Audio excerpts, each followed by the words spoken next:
Good morning, class 12th. Let's begin with our another lecture number 4, chapter 4, strategy of industrial growth.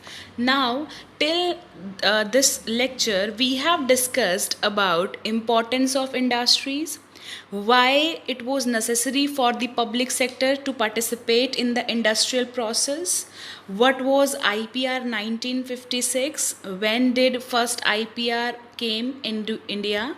Then we discussed threefold classification.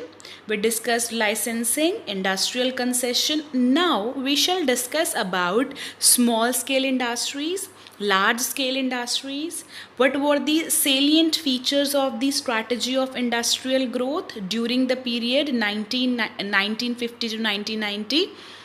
And what were the good impacts as well as what were the bad effects of the industrial strategies? Fine. Now see, one thing you need to understand in this, that what are large scale industries and what are small scale industries. Fine. Now see, you might have studied about the large scale industries and the small scale industries in your previous classes, but now in this lecture we shall correlate these two industries with the economic growth, that how they contribute to the economic growth and how well they perform in the industrial development. Are you agree with this point?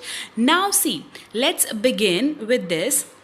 See, features of industrial growth.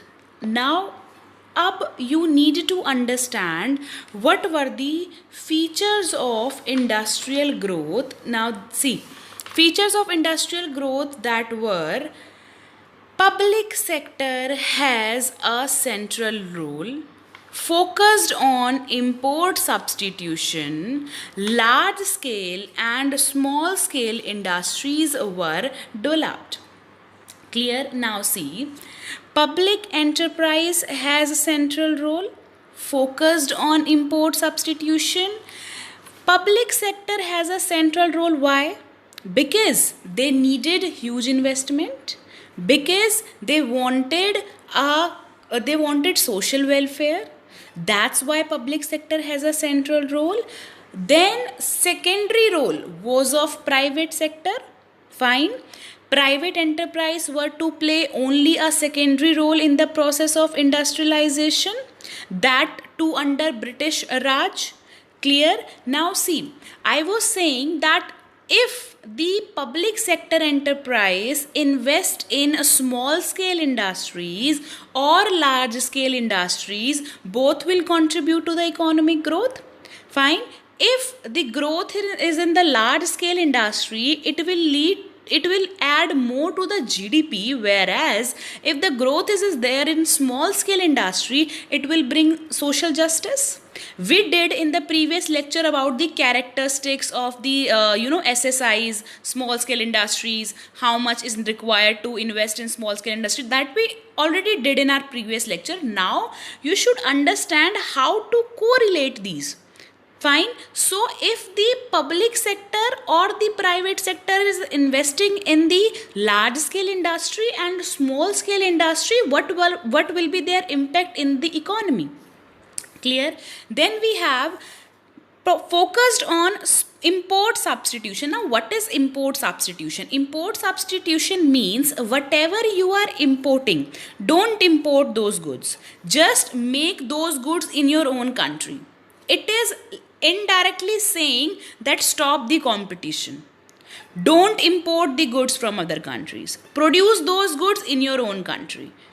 It means they are protecting the domestic industry from the foreign competition. Right or wrong? They are protecting the domestic economy from the foreign competition.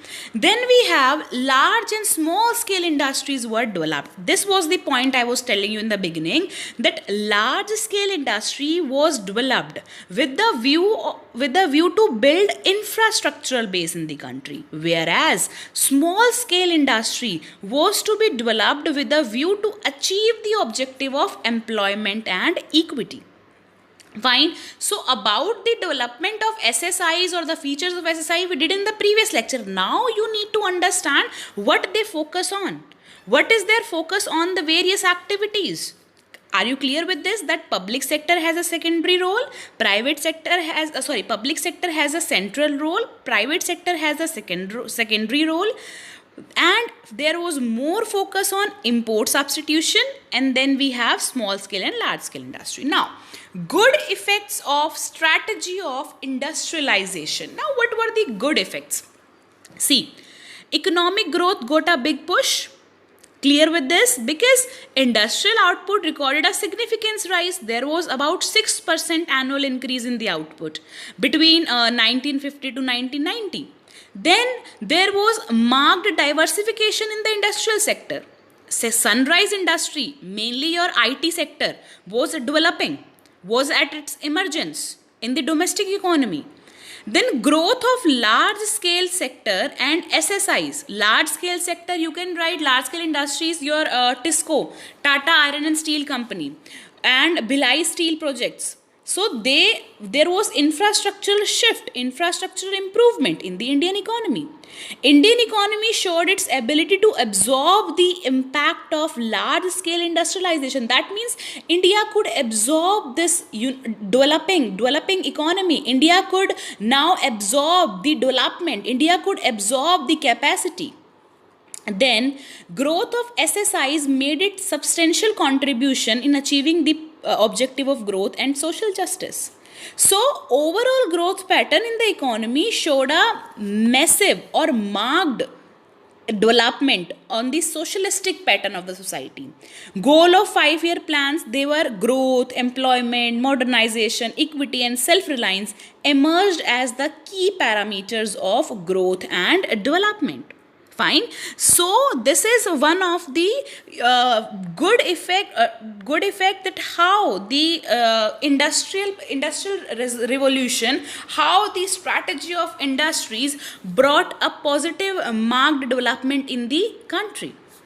Are you clear with this point? Now, one more thing. If you are asked in 1 mark question that what was the annual increase? What was the annual increase in the output during 1950 to 1990? Answer is 6%. Clear? Now one more question can be asked in 1 mark. What were the goals of 5-year plans? Just this much is given. What were the goals of 5-year plans? 1 mark question. What will you write? You will write growth, employment, modernization, equity and self-reliance. These 5 aspects. Clear? Now see, bad effects. What were the bad effects of strategy of industrialization? Now see, every coin has 2 sides. Good impacts bhi honge, bad impacts bhi honge. Now see, public sector monopolies gradually turned out to be a dead social weight. Inefficiency, corruption, leakage, pilferage, losses that emerged in the public sector. Now you can see railway. Railway is under a huge loss. Monopoly of government, no private competition, public sector undertaking, still incurring so much of loss. Now you can easily differentiate between 2 banks. One is private bank, one is public bank, government bank. You can easily see which is providing the best facilities or services.